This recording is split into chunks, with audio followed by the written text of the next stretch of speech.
Muy buenas noches a todos y a todas quienes sintonizan su programa Diálogos, como todos los martes, el cual es producido por el Instituto de Estudios de las Culturas Andinas y DECA Perú. Bueno, este programa va a ser dividido en dos momentos grandes, por ponerlo así. Primeramente vamos a tener la temática de lo que es el agua en la concepción andina, para lo cual ya tenemos aquí a nuestro primer invitado. Él es Jorge Apaza Ticona, antropólogo y docente principal en la Universidad Nacional del Altiplano. Muy buenas noches, Jorge.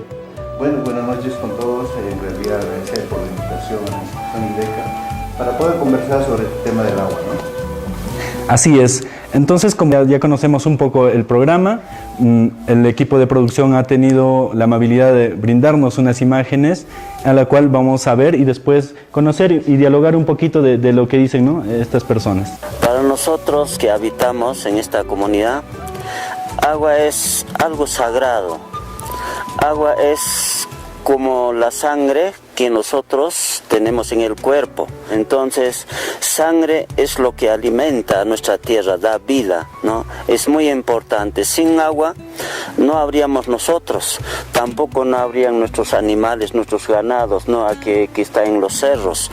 El agua tiene vida y también el agua escucha, el agua oye, ¿no? Y es por eso que nuestras comunidades, para que haya agua, hacen diferentes actos rituales, ¿no?, para que ese pozo o ese ojo de agua no se seque.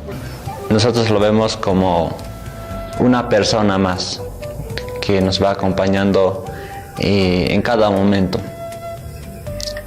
Por ejemplo, en épocas distintas puede ser bien por la nevada, ahí está presente el agua, en el granizo, en el vapor, en todo aspecto está siempre presente el agua en nuestro alrededor, es quien nos cuida generalmente. Antes nuestros abuelos y hasta ahora en mi lugar seguimos practicando. Cuando no hay agua, por ejemplo, se organizan, ¿no?, un conjunto de chacallada, ellos van con nuestros tenientes al cerro y así piden, ¿no?, ese día tocan todo el día, entonces ya en la noche llueve. Ahora en otros lugares, por ejemplo en la zona lago también he visto, ¿no?, ese caso, lo atrapan a una ranita y lo hacen llorar en el cerro también, ¿no? Secuestrar el sapo, o sea, del río, y luego llevar a las alturas. En las alturas, en el cerro, el sapo croa y entonces la lluvia le escucha. Entonces la lluvia tiene que ir a rescatar al sapo para que no se pueda morir, porque se supone que la lluvia, o sea, el agua, cuida a todos los seres vivos. El agua nos unía a todos, el agua convocaba a todos a un lugar, ¿no? Ese es lo que ahora falta, estos espacios, porque todos los ojos de agua ya están concesionadas y ya tienen otros dueños y ya no puedes ir a acercarte ahí a jugar, a sacar un balde de agua. Por eso nosotros tenemos ese respeto, esa armonía de hablar con la naturaleza, con el agua, con nuestro medio ambiente. Entonces, desde ese punto de vista, creemos que la comunidad lo considera como parte o un ser vivo más dentro de la biodiversidad. Bueno, después de ver estos apuntes, ¿no?, estas anotaciones que nos brindan, ¿cuáles son tus primeras impresiones, Jorge? Bueno, después de haber escuchado la participación o las entrevistas realizadas por IDECA, aquí podemos apreciar tres cosas muy importantes. En la entrevista que han manifestado, tienen una cosmovisión porque considera el agua como un ser vivo, ¿sí? O sea, desde su noción de vivencia, el agua tiene vida, realmente. Y de lo cual, como tiene vida, necesita cariño, respeto, se tiene que reciprocar, se tiene que hacer. Entonces, aquí vienen los rituales, ¿no?, que tienen que sintonizarse con toda la colectividad natural, de lo cual tiene que subir al cerro, todo. Entonces, no solamente aquí muestra desde la cosmovisión, también los saberes. Hay un detalle que aquí nos muestra, por ejemplo, no solamente el agua es solo, sino que también está relacionado con los animales. Por ejemplo, en este caso con batracios, ¿no? Batracios. Y el sapito, por ejemplo, el sapito siempre está relacionado con el agua, porque se acompañan los dos, ¿ve?, con la rana o con los peces. Entonces, de lo cual en estos Cuando hay escasez de agua, entonces utilizan, pues, por ejemplo, llevan la rana al cerro, ¿no? Entonces, para que invoque la lluvia. Entonces, es lo que ha manifestado en la entrevista. Y además, lo que muestra aquí también, la entrevistada, la Yolanda, por ejemplo, suele decir, por ejemplo, ojos de agua, ahora ya están concesionadas por las instancias mineras. En realidad, por ejemplo, el agua, desde que es visto como recurso, entonces las instituciones mineras optan, pues, por ejemplo, como un bien, ¿no? O sea, no como un ser vivo, sino que es como un elemento, como un recurso, como un objeto, de lo cual tiene que beneficiar, ¿no? En sentido más antropocéntrico, ¿ve? Entonces, lo que hemos apreciado aquí es claramente que desde la cosmovisión andina, que el agua tiene vida.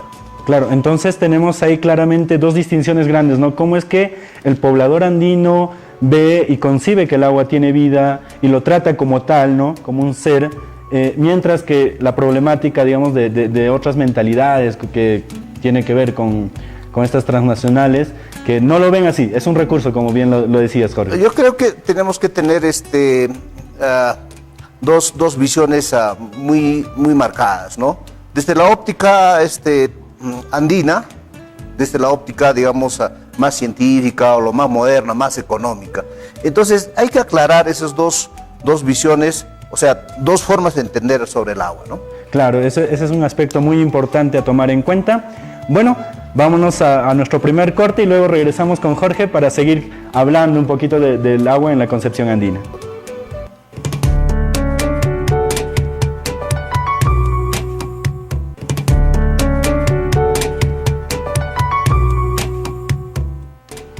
Bueno, regresamos con el programa Diálogos y en este primer bloque estamos hablando sobre lo que es el tema del agua en la concepción andina con Jorge Apaza y hemos visto un video y hemos podido conocer también unas primeras ideas, ¿verdad, Jorge? Sí. Ahora, a ver, profundizando un poquito más, ¿cuál es la concepción andina, digamos, en una comunidad? A ver, vayamos, tú eres aymara, un caso particular, dime, ¿cómo tú lo ves? Ya, yo creo que primero hay que puntualizar. En el mundo existe más de 7.000 lenguas y algunos autores sostienen que hay más de 5.000 lenguas, de lo cual ellos vendrían a ser, por ejemplo, 5.000 a 7.000 culturas. Entonces, de lo cual nosotros los aymaras de quechua somos uno de ellos. Claro. Cada cultura es distinta a la otra, ¿no? Ninguna cultura es igual a la otra, por la misma ubicación geográfica, todo eso, ¿no? Y además nosotros nos caracterizamos por estar en un espacio tan heterogéneo, ¿no? Por el sistema montañoso que tenemos, ¿no? Toda la cadena montañosa, que es llamado los Andes. Claro. Y bueno, los aymaras tienen su propia cosmovisión. Para ellos, por ejemplo, todo lo que le rodea a ellos tiene vida, es como seres vivos. O sea, no escapa de vivo. No es ser antropocéntrico. De lo cual son, claro, esos son sus parientes, sus familiares, ¿no? O sea, vive más conectado con la naturaleza, ¿no? De lo cual, desde la óptica científica, no es así las cosas, ¿no? Siempre hay una separación. Claro. El sujeto, el objeto. Entonces el agua se convierte como un recurso, ¿sí? Como un objeto, de lo cual hay que manejarlo, ¿no? Tiene que cumplir una función, lo que es para bienestar del ser humano. Entonces, eso hay que tener bien claro, ¿no? Por eso, ellos nunca van a decir que el agua tiene vida. El agua es un ser vivo. Desde los Andes, por ejemplo, los aymaras, generalmente los quechuas, para ellos el agua tiene diferentes formas de vida. Por ejemplo, hay veces viene en forma de granizada, hay viene en forma de, por ejemplo, las nevadas, la lluvia, los canales de riego, por ejemplo, ¿no? En aymara son humairpas. O sea, hay que acompañarse con el agua, ¿ve? O sea, el agua se presenta en diferentes formas, ¿ve? Entonces las nubes, por ejemplo, son una forma del agua también. Entonces lo que decía en la entrevista, por ejemplo, un caso muy interesante. Cuando no llueve, nosotros tenemos que salir a los cerros, dice, ¿no? Y tenemos que invocar a las deidades para que pueda enviarnos la lluvia, ¿ve? En algunos casos, por ejemplo, en zona de Conima, hacen unos rituales por 3 días y efectivamente hacen un parentesco con la naturaleza. O sea, la comunidad humana se casa con la comunidad de deidades. ¿no? Más allá de lo que la ciencia puede entender, ¿cómo va a ocurrir estas cosas, ¿no? Entonces, lo que ocurre aquí en las comunidades es que está emparentándose, de lo cual tiene que haber un amparo con las deidades. Entonces, es un aspecto muy importante, por ejemplo. Por eso es que todas las actividades que se realizan, por ejemplo, en el caso de la crianza del agua, podemos hablar, hay rituales. El agua tiene su propia música, ¿no?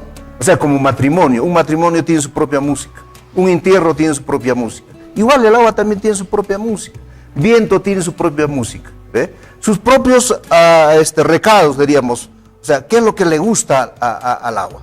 Generalmente al agua le han gustado las chichas, por eso es que en las comunidades preparan chicha de totora, chicha de quinoa, chicha de cañiva, de maíz, de todas las plantas, ¿ve? Entonces tiene que servirle esas chichas al agua. Entonces por eso es que el agua tiene pues diferentes formas de comportamiento también. Al agua tiene que invocarlo, ¿no? Tiene que conversar. O sea, el término conversar en la noción científica, tú puedes conversar con una persona que es equivalente, claro, pero va mucho más allá en la cosmovisión andina. El andino sin ningún problema puede conversar con toda la colectividad natural, y por eso que conversa con el agua. Y por eso que ellos saben también, desde su sabiduría, que el agua tiene vida. De local, por ejemplo, mira, si un poquito hacemos resaltar, en el mundo, el problema del agua no es el agua. En el mundo, por ejemplo, 97% del agua son saladas. Claro. Y la que tenemos, un 3% son aguas dulces, ¿ve? De subterráneos y manantiales, ¿ve? Por eso es que es importante aquí cuidar los manantiales, agua dulce, ¿no? Entonces, para agua salada, pues ahí existen los océanos. Pero nosotros estamos en un espacio geográfico donde hay una escasez del agua, por ejemplo, por eso es que hay que hacer una crianza del agua en distintos meses, ¿no? Por ejemplo, ya estamos ahora en agosto, ya está escaseando el agua en algunas zonas. De lo cual, esto, por ejemplo, esa sabiduría de, digamos, cosechar el agua, eso no es ahorita, ¿no? Claro. Es cosechar aguas de miles de años. Hay evidencias, por ejemplo, no solamente aquí en nuestro continente, también en otro continente africano, por ejemplo. Hay cosecha del agua. Entonces, en algunas comunidades, por ejemplo, esas prácticas no se han dejado a un lado, sino que están dando ese vigor. Entonces, están cosechando el agua. ¿Qué significa cosechar el agua? En época de lluvias, tener como pozos elaborados, así en sentido colectivo, comunitario, ¿no? Ahora, por ejemplo, he escuchado, por ejemplo, en la zona de Cusco, ya están utilizando tractores, que obviamente apoya y escarba grandes pozos, y cuando llueve, ahí se almacena el agua. Y esa agua por lo menos va a cubrir hasta octubre, noviembre, para recibir el siguiente periodo agrícola, ¿eh? ¿Te das cuenta? Entonces, hay una sabiduría, pues, en relación a la crianza del agua, ¿no? O sea, desde la cosmovisión, por ejemplo, generalmente en este mes de agosto, porque cada mes también tiene sus cualidades. No se puede hacer en cualquier momento. Los hermanos de Ayacucho, por ejemplo, lo van a hacer en el mes de agosto. Van a hacer limpiezas sequias, los canales, los de las comunidades de Quispillacta, por ejemplo, ¿no? Y es una fiestaza. O sea, bailan junto con el agua. Claro. Le dan fruta al agua. O sea, ¿se da cuenta? Entonces hay una convivencia con el agua. Y en algunos lugares también esto se ha perdido.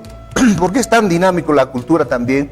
Porque en este proceso de colonización, en algunas zonas hemos sido muy afectados, en algunas zonas poco. Entonces, por eso es que en esta vivencia cultural, que algunas zonas es más floreciente sobre este tema de crianza del agua, ¿no?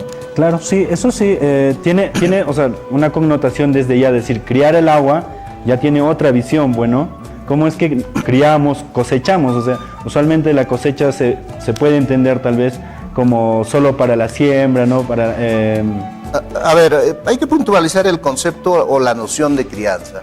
La noción de crianza no es una noción, digamos, imposición de antropocéntrico, ¿no? O sea, crianza significa tener un cariño, respeto y estar en relación, ¿no? Esa es la crianza, ¿no? Claro. Por ejemplo, criar un niño.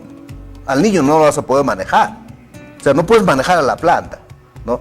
El concepto de manejo es más técnico, ¿ve? Pero lo que aquí más adecuado es la crianza. Que obviamente la crianza es sinónimo de la cultura, ¿no? Claro. ¿Ve? Entonces, Este concepto es más apropiado para poder conversar desde la cosmovisión andina, la crianza, por ejemplo, ¿no? Sí, esos son aspectos muy importantes para resaltar, para entender todo, cómo es que el hombre andino, y bueno, en el caso has puesto diferentes casos, tanto en Puno como a nivel nacional, cómo es que el hombre andino puede y trata, maneja, vive conjuntamente, ¿no?, con el agua. Ahora, mencionaba de los rituales, ¿no?, la importancia del sapo, por ejemplo, que ya hablaban también. Otros rituales que se hacen. Mira, para un poquito puntualizamos, por ejemplo, si nosotros queremos encontrar un manantial, que obviamente por efectos de, digamos, se ha cubierto, se tapó, entonces queremos encontrar más ojos de agua. Solo hay que buscar las plantas que se acompañan con el agua. O sea, el agua no es solo, el agua tiene sus acompañantes, ¿no? Por ejemplo, en caso de plantas, en caso de los animales, en caso de los sapitos, claro, ¿no?, los batracios, también son acompañantes del agua. Por ejemplo, el suchi. El suchi siempre por su raza es pequeño y vive donde hay manantiales. Entonces, tienes que poner un manantial, el suchi. El suchi va escarbando esa fuente, el ojito del agua. Entonces va aumentando los ojos del agua. Entonces, por eso es que es importante, por ejemplo, conocer comportamiento del agua, ¿no? En cada zona, en cada espacio geográfico, el agua se acompaña con diversas plantas, ¿sí? Y con diversos animales también. Claro. Entonces, por eso, si ubicamos esa planta, ahí está el agua, ¿sí? Entonces, mira, el ritual es una forma de, digamos, sintonizarse con la deidad del agua, ¿ya? Para mí es una forma de conversación el ritual, ¿no? Obviamente que el sacerdote andino es el facilitador, ¿ve? El facilitador va a decir, por ejemplo, para este manantial necesitamos estos recados. De repente va a pedir huevos de gallina, doncella, o otros elementos, o sea, la dulce misa. O sea, el maestro ya tiene, o sea, también cada maestro tiene sus formas de hacer las cosas. No es homogéneo, ¿no? No podemos decir que esto se hace así, esto es así. O sea, es tan diverso, ¿ve? Entonces, esa ritualidad es un poco más holístico. Por eso es que cada maestro tiene su forma de hacer las cosas también. De repente va a empezar más con los rezos, o más va a invocar, o pide más elementos, ¿ve? Entonces, cada familia tiene que adecuarse a eso para poder conversar con el agua. El agua, ese manantial, también te puede castigar. Por eso es que las abuelas decían, por ejemplo, no vas a orinar en el pozo. Claro, porque ¿no? Obviamente tiene vida y te va a castigar y no te va a dar, no vas a poder, ¿no? Entonces, la sanción a veces, por ejemplo, como le da pues con mal viento, ¿no? Empieza a crecer tumores. Entonces, tenemos esas formas de entender, o sea, sintonizarnos con los manantiales, ¿ve? Entonces, aquí, nuestra sabiduría campesina, nuestra sabiduría andina, en realidad se tiene que vigorizar, se tiene que tomar en cuenta. O sea, aquí tenemos que pasar un proceso de aprendizaje y desaprendizaje. Muchos académicos, saliendo de la universidad, de las instituciones, no, pues esos son los saberes tradicionales. No son saberes tradicionales, sino que esos son funcionales.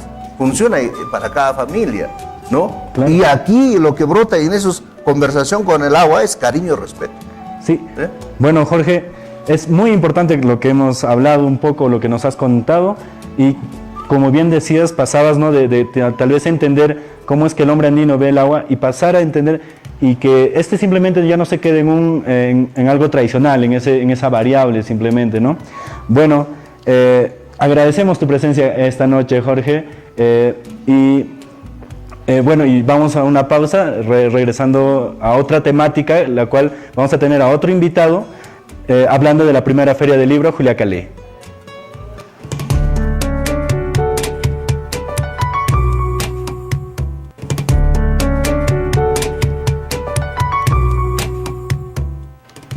Continuamos con su programa Diálogos y bueno, en este segundo bloque vamos a cambiar un poquito la temática porque, como bien sabemos, desde mañana hasta el 22 de agosto tenemos un gran evento, el cual es la primera feria del libro, Juliaca Lee, para lo cual aquí ya está a nuestro costado Iván Silva Rivera. Él es el director regional de la Oficina Desconcentrada del Ministerio de Relaciones Exteriores. Muy buenas noches. Muy buenas noches, muchas gracias, Boris, por la invitación. Buenas noches a todos los televidentes. Aquí dispuesto para poder conversar sobre este tema. Exactamente. Bueno, como bien ya sabemos un poquito, la producción ha elaborado un pequeño video para poder conocer un poquito y dialogar sobre estos aspectos. Perfecto, me parece muy bien. Somos parte de la organización de la primera Feria del Libro Municipal que se va a realizar en Juliaca del 9 al 22 de agosto. Hemos visto siempre, nosotros que somos de alguna manera activistas culturales, la necesidad de que una feria siempre esté avalada por alguna institución. Y en este caso ha sido muy grato, por ejemplo, contar con el Ministerio de Relaciones Exteriores e IDECA, que creo que la participación de ambos grupos es no solo importante, sino necesaria para poder desarrollar actividad cultural permanente. Una feria del libro no va a resolver el problema cultural en Perú, no va a resolver el problema de la lectura en el Perú o en la región, pero sin embargo es, creo, absolutamente necesario realizar este tipo de actividades. ¿Por qué es necesario realizar una actividad como una feria del libro? Pero entendiendo una feria del libro no solo como la participación de editores o de vendedores de libros. Nosotros entendemos que una feria del libro más bien es una articulación entre los editores, los lectores, ¿no es cierto?, y los escritores. Nosotros creemos en ese tríptico que permite realmente el desarrollo cultural, en este caso la lectura. A veces se descuida mucho, por ejemplo, el lado intelectual. Entonces, nosotros siempre las ferias que hemos querido hacer es con participación de editoriales, pero al mismo tiempo también con gente del nivel académico que puedan permitir ese soporte. En el caso de Juliaca, además como en cualquier otra feria de libro, esa es la intencionalidad. Que vengan editoriales representativas, pero que también existan editores independientes. Y al mismo tiempo, como un programa paralelo, la intelectualidad que va a permitir una suerte de diálogo o de debate. En el caso de la primera feria del libro de Juliaca, para nosotros es realmente gratísimo poder contar, por ejemplo, con invitados de mucho nivel, como por ejemplo Hugo Neira, conocido sociólogo y ensayista, de Silvia Rivera, boliviana, y esas dos presencias, por ejemplo, a nosotros nos parece muy interesante para provocar una suerte de diálogo, que es lo que nosotros creemos que debe siempre ser una feria de libro. En el caso, por ejemplo, de Hugo Neira y de Silvia Rivera, para quienes no les hacen el seguimiento, tienen dos posiciones ideológicas completamente distintas. Y nosotros creemos que de eso se trata una feria, de provocar precisamente esa conversación. Como decía muy bien Yané Medrano, nos interpelan de otro modo. Entonces, yo creo que la gran ventaja de una feria de libro es esa. Nos va a permitir una suerte de reflexión, nos va a acercar a los libros, y creemos que una feria del libro tiene ese impulso y tiene además esa función. Bueno, Iván, hemos escuchado las palabras de Elar Cerruto, quien es también responsable de este tal evento. A ver, un primer comentario. Bueno, yo quiero destacar aquí la labor que ha venido realizando Elar, porque es un amigo también del Ministerio de Relaciones Exteriores aquí en Puno. Yo quisiera comentar ya con lo que ha dicho Elar, esta feria de libro es la primera en su categoría como Feria Municipal del Libro, ¿no?, que va a ser organizada oficialmente por la Municipalidad Provincial de San Román Juliaca, pero cuenta con el apoyo del Ministerio de Relaciones Exteriores, o sea, nosotros, de IDECA y de otras instituciones que también están brindando, digamos, su apoyo para que esto sea todo un éxito. Yo creo que también, de lo que ha mencionado Elar, se trata de no solamente ser una feria donde se vendan libros, se promueve un poco la lectura en la población de Juliaca, sino también generar un espacio para dialogar, para intercambiar ideas sobre aspectos varios que tienen que ver obviamente con la identidad cultural de Puno, en fin, con los retos que debe afrontar nuestra región, en la misma ciudad de Juliaca. Entonces, creo que esta parte es importante resaltarla, ¿no? Una feria de libro tiene que tener esa dimensión, ese énfasis, y para ello, obviamente, hay, como lo ha citado Elar, hay varios invitados especiales.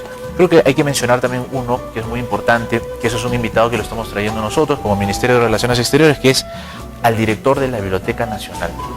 Él va a venir mañana y junto con el alcalde de la Municipalidad de Juliaca, y con nosotros, conmigo, con la dirección de la Cancillería acá en Puno, vamos a inaugurar.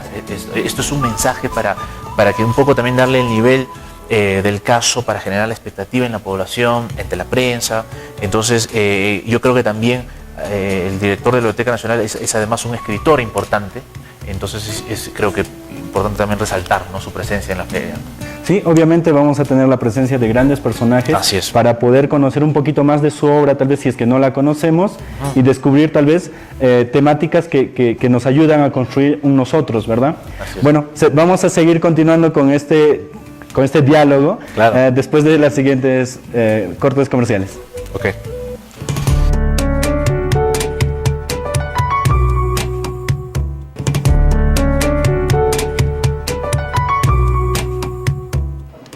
Bueno, estamos con la presencia de Iván Silva, quien está sentado aquí a mi izquierda, para conversar un poco de lo que es la primera Feria del Libro Juliaca Lee. Pero Iván, a ver, el Ministerio de Relaciones Exteriores, ¿por qué participa en este tipo de eventos y sobre todo en esta feria? Claro, mira, te explico, Boris. En realidad, el Ministerio de Relaciones Exteriores tiene como su principal función, evidentemente, el velar por los intereses del Estado a nivel internacional, proyectar el Perú a nivel internacional. Tenemos para eso 141 misiones diplomáticas entre embajadas, consulados y representaciones permanentes, pero además tenemos 9 oficinas a nivel nacional, y una de ellas es aquí en Puno. Y nosotros, como oficina desconcentrada en Puno de la Cancillería, lo que hacemos es promover y articular el impulso hacia el desarrollo de la región, con las diferentes instituciones, autoridades, y para ello un aspecto fundamental para alcanzar el desarrollo en la región de Puno, hay muchos aspectos, pero uno de ellos es el fortalecimiento de la identidad cultural, el promover la cultura. Que Puno es la capital del folclore peruano, es para muchos la capital cultural del Perú, y Perú ya de por sí es un foco de desarrollo civilizatorio a nivel de toda la historia de la humanidad. Entonces, Puno ahí juega un rol importante, y para nosotros creemos que en Juliaca es, además con estas instituciones que están activas para poder desarrollar la actividad cultural, queremos promover la lectura y el desarrollo, digamos, la cultura y la lectura y la cultura en la ciudad.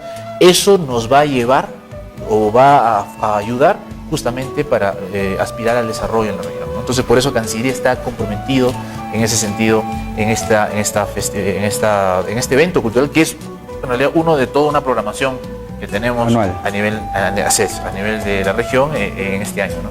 Sí, es muy importante entonces su participación, pues, para que tenga mucho éxito este evento. Y bien, tú lo decías, la importancia de cómo construimos nuestra identidad. Puno sabemos muy bien qué tiene, o sea, tenemos la cultura aymara y la cultura quechua en un solo lugar, ¿no? Entonces, desde ahí nos puede hablar de temas de interculturalidad, ¿no? Pero ¿cómo hacemos esto, ¿no? ¿Cómo desarrollamos estos aspectos? Y bueno, una respuesta tal vez tiene que ver con la feria de libros, ¿no? Así es, así es. Y yo te cuento, si me permites, Boris, justamente lo que acabas de mencionar es fundamental, ¿no? Cómo nosotros tenemos que empezar a mirar hacia nuestra historia, hacia nuestro pasado, hacia nuestros orígenes, y relevar, darle un énfasis especial al aporte, digamos, como lenguas originarias del quechua y aymara en la identidad cultural de Puno. Y de hecho, en la feria, el día 21, nosotros estamos presentando el libro, se llama el libro cartonero, que reúne los mejores relatos en quechua y aymara de un concurso regional que se ha hecho entre el Ministerio de Educación de Puno y nosotros como Cancillería acá en Puno, a nivel de todas las escuelas públicas de la región. Son 13 provincias. Todos los estudiantes de cuarto y primaria han participado, ya están, ha habido un jurado integrado por lingüistas del Ministerio de Educación, ya tenemos los resultados y estamos publicándolo y el 21 lo vamos a presentar. Eso también es importante porque eso promueve las lenguas originarias aquí en Puno, ¿no? Claro, ese es un tema muy importante, ¿no? O sea, si bien tenemos el hecho de que no hemos desarrollado una escritura como tal, como diría Occidente, pero también tenemos nuestras formas, ¿no? Claro. Y también hay que adaptar también a la lectura. Si bien somos solo orales, hay que adaptar, y eso es una muy buena propuesta, me parece. Eso también va al hecho de cuánto nosotros conocemos, es decir, existen muchas publicaciones que lo hacen investigadores y muy buenos, pero se lo llevan afuera. Claro. ¿No? O lo escriben en inglés o otra lengua, Claro. que del cual desconocemos, ¿no? O sea, vienen a una comunidad aymara, a una comunidad quechua, ¿no? O los suros tal vez, pero no la conocemos. Entonces, esta es una buena oportunidad para que muchas de estas editoriales vengan y ofrezcan ese producto y nosotros lo conozcamos. Yo estoy completamente de acuerdo y además hay que resaltar, en esta feria del libro hemos tratado de darle mayor presencia a las editoriales independientes, que a veces, digamos, no anteponen el aspecto comercial, sino más bien un poco tienen otro tipo de objetivos, ¿no? Más culturales, más de promoción. Entonces, eso también es importante. Esta feria también marca un hito en ese sentido, ¿no? La presencia de un poco más de una veintena de editoriales independientes a nivel nacional. Vienen de Lima, de Cajamarca, de varias partes. Entonces, eso también es algo que esperamos en realidad que se haga anualmente con la participación de todas las instituciones que están ahora colaborando, ¿no? Como IDECA, la misma municipalidad, y que no sea solamente en Juliaca o en Puno, sino también tenemos 13 provincias acá en Puno, en la región. Yo creo que es momento también de impulsar un poco, descentralizar, llevarlo hacia, sobre todo al espacio de la zona de frontera, ¿no? Que es también una de las prioridades que tenemos como Cancillería acá en Puno. Y que no solo se quede en la primera, ¿no? Sino que haya la segunda y sea un continuum donde podamos saber esperar estas fechas, tal vez, ¿no? Conociendo y bueno, intentar participar. Ahora también es muy importante esto de las bibliotecas, ¿no? Hoy día en el artículo de Silva Santiesteban, ella hablaba, ¿no? Decía, la FIL de Lima ha tenido mucho éxito, no ha vendido tal, ha vendido más que el año pasado. 500,000, creo, de visitantes. Sí, ha sumado récord, sí. todo, pero ella hacía la crítica, y las bibliotecas decían, ¿no? ¿Cuál es la importancia? Y justamente por eso, y está muy bien porque a eso íbamos, que mañana viene el director de la Biblioteca Nacional. O sea, la idea es que él venga, no solo inaugure, digamos, para la foto, el evento, sino también con su visita él pueda conocer la realidad de las bibliotecas públicas aquí en la región Puno. Él ya viene haciendo eso a nivel nacional, pero le falta Puno.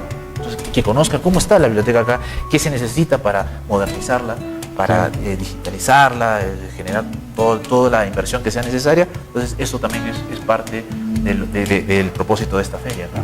Bueno, profundizando un poquito más, esta feria del libro, bueno, tú ya dabas un poquito de rezago, no solo es la venta o el expendio de textos o publicaciones, sino también va a haber otras actividades que se basan en el salón consistorial, ¿no? De la municipalidad. Entonces, ¿qué eventos ahí podemos encontrar para ya estar alistándonos y marcar fechas? Marcar fechas, bueno, hay toda una programación nutrida, lo mencionó también Elar. Va desde el 9 hasta el 22. Yo no sé, yo la verdad que no quisiera destacar más unas que otras. Yo creo que cada día desde la mañana, desde las 10 de la mañana, hay conferencias, hay charlas, presentaciones de libros.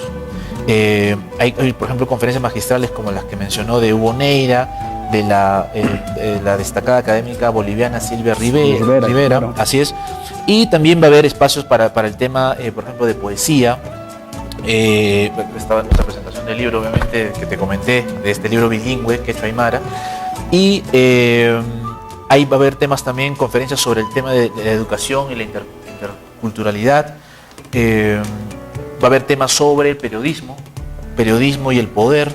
¿Qué más tengo por aquí? Va a haber una charla en aymara, sobre la aymara, que lo va a hacer un destacado lingüista del Ministerio de Educación, que es con el que hemos trabajado este libro, que también es importante, porque hay que destacar también que las lenguas originarias no solamente hay que valorarlas, sino hay que ponerlas en uso, empoderarlas, y eso también implica que los funcionarios, por ejemplo, del Estado, empiecen a hablar en quechua y en aymara, No solo para atención al público, sino en general. Volverlo cotidiano. Volverlo cotidiano, o sea, es revalorarlo. El quechua es la lengua vernacular, por ejemplo, más hablada a nivel de toda América Latina.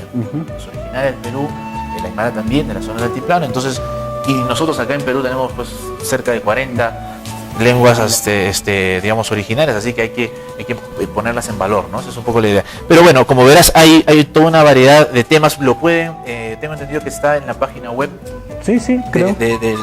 de la feria, y pueden descargar el programa completo. Ya saben todos y todas, podemos googlearlo por ahí un momentito para conocer desde mañana, ¿no? Así es, mañana invitados todos a las 10 de la mañana, la inauguración con la participación de las autoridades que he mencionado, más el director de la Biblioteca Nacional, es abierta al público, ¿no? O sea, la idea es que la gente de Juliaca vaya y celebremos todos esta fiesta por la lectura, esta fiesta por la cultura aquí en Puno, ¿no?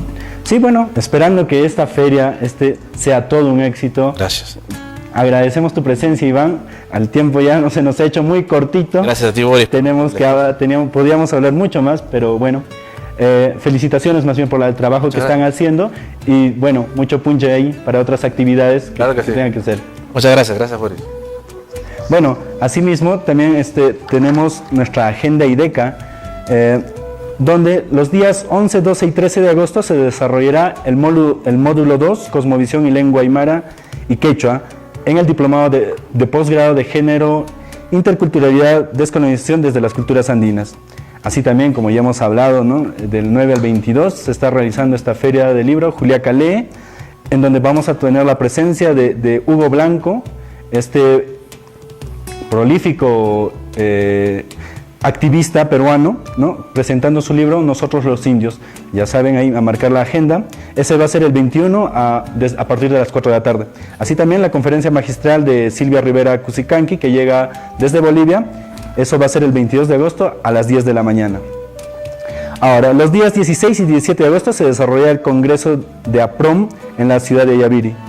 El 19 de agosto en el distrito de Cubiri, en el marco del curso taller en liderazgos comunitarios y procesos de autonomía de los pueblos originarios, se desarrolla el módulo 3, Derechos colectivos de los pueblos originarios. IDECA también apertura el diplomado de posgrado semipresencial en Pensamiento Andino y Feminismo Decolonial, aportes teóricos y nuevas apuestas de investigación intercultural.